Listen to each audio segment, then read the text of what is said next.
Welcome to the White Glove demo of Catan. I'm excited too, Glover. This is the big time. Sure is better than your starting job in video, huh? Even grass and coffee stains come right out. Wash your clothes normally and just look at the results. Cut! Get it together, finger boy. Catan is the gateway to the family of Catan games. All of the Catan expansions and extensions use this game as the starting point. This is the island of Catan. The island is made up of 19 hexagonal pieces that are randomly placed out into the board frame. Every game board is different. There are 6 terrain types on the island, and most of them produce a different kind of resource. Hills produce bricks, mountains produce ore, fields produce grain, pastures produce wool, and forests produce wood. The desert produces nothing, but the robber starts the game there. Each land hex gets a number token. The number represents a possible roll on 2 6-sided dice. Whenever the dice are rolled, if you have a settlement next to the land hexes with that number, you receive a resource card that the land produces. You start the game with 2 settlements on the board. Settlements are worth 1 victory point each, so you start the game with 2 victory points. If you get to 10 points first, you win. The game uses what's called a switchback start. The starting player places a settlement on an intersection of 2 or 3 hexes. You also place a road with your settlement. The next player clockwise then places a settlement and so on until you've all placed 1 settlement. For the second round of settlements, reverse the order. The last player places a second settlement and road, and takes 1 resource card for each terrain hex touched by that settlement. Each player in counterclockwise order places a second settlement and takes starting resources. The first player to place a settlement will thus be the last to place a second settlement, but also gets the first turn. The first thing you do each turn is roll the dice to see which hexes produce resources.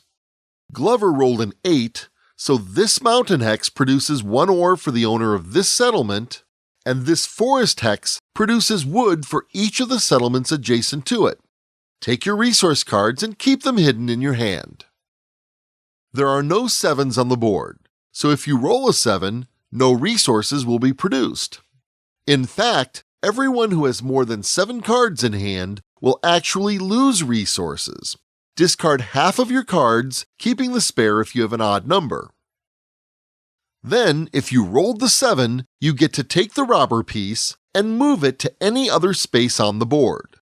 You get to take a random card from one player with a settlement adjacent to that hex, and that hex will not produce resources until the robber moves.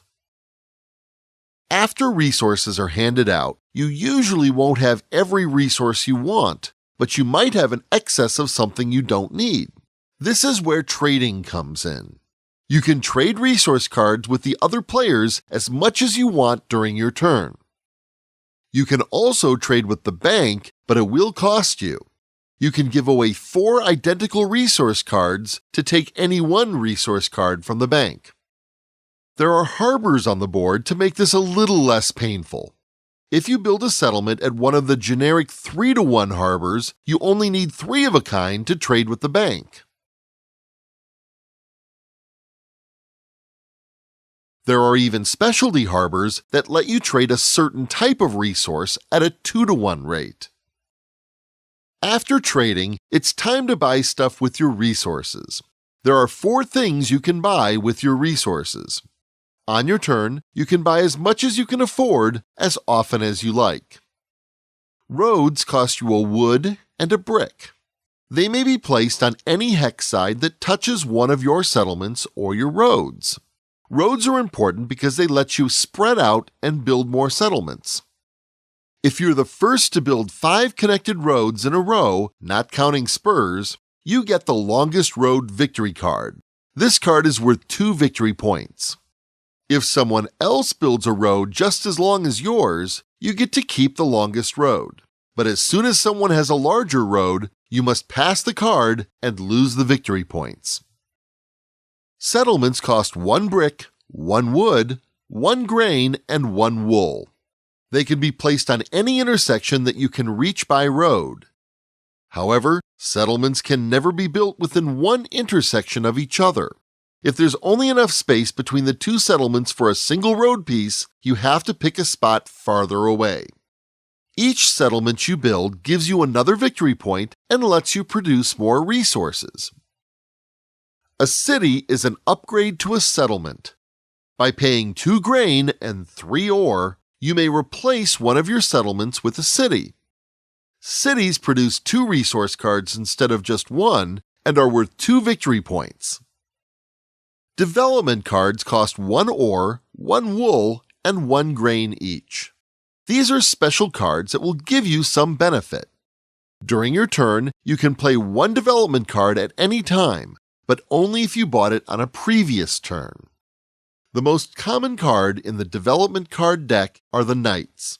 You can play a knight on your turn to move the robber to a new space and steal a card from the owner of one of the adjacent settlements as if you just rolled a 7.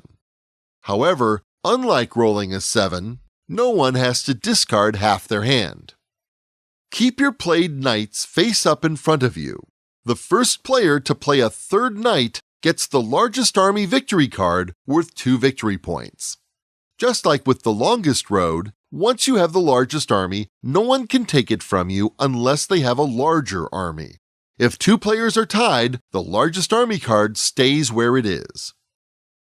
There are other development cards besides knights. They can do all sorts of special things, like give you free roads, giving you free resources, stealing all of one type of resource from everyone else, or even just giving you a free victory point. Keep the victory point cards secret.